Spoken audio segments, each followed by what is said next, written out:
with their feet. Take another institution like the world of museums. And you often hear it said that nowadays museums are our new churches, they're our new cathedrals. And what's going on there? What people are saying is these are institutions where you will find the same solemnity, reverence, and enrichment for your soul as you might have gone to religions for. Now, when I look at that, I think, well, that's kind of interesting, good in theory. And then I go to the museum and I think, I'm not sure this is all going right, because I think, again, the museum has fallen prey to a method of presenting its art that is too cut off from the lessons of religion. Religions use art in a very simple way. They use it as a way of helping us to know how to live. It's a reminder. Religious art is a reminder of how we should live, an expression of gratitude, and a warning for all the sorts of ways in which we shouldn't live. That sounds really odd when compared with what might be going on at the Museum of Modern Art or whatever. We don't expect that art should have much of an intention upon us. That's the modern curatorial system. Modern curatorial system is put objects in a white space, put a minimal caption, and get the crowds through. But really, this is not revolutionary, either at the level of the individual or of society in general. It exists in the world of art.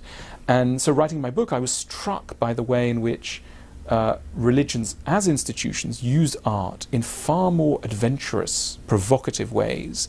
And it's just one example of how I see lessons that can be pulled out of religion by a non-believer and applied to try and get some of the things in the modern world to go a little bit better. And yet the Renaissance was a reaction to the restrictions placed upon art. I mean, Botticelli, cello, and everyone else. Yes, although I think what's interesting about the Renaissance is that it kept true to the didactic ambition of religious art, and indeed Roman and Greek art. Because Roman and Greek art is exactly like religious art. It wants to guide you and know how to live. Which had been an anathema under the church, Roman and Greek art. Yes, absolutely. But that ambition that art should be a guide to life is there both in Christianity and in pagan thought.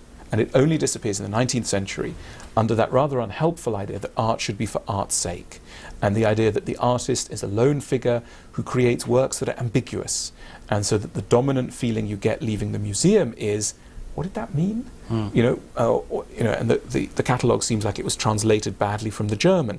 In other words, you're not quite sure what your response should be. That is the modernist elite view of art. Art is an ambiguous medium, and the more complex a work of art, the harder it will be to say what that work of art is about. But religions, take a Rembrandt painting like Christ crossing the Sea of Galilee. It's a piece of propaganda. It's a very simple piece of propaganda. It's a propaganda on behalf of courage. It's basically, you're supposed to look at that and remember what courage is.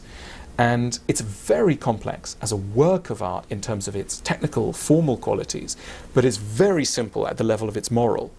And that's a situation that we have a hard time accepting in the modern world. How could something both be really simple morally and yet really complicated and sort of noble as a work of art? We expect that that's not going to be the case.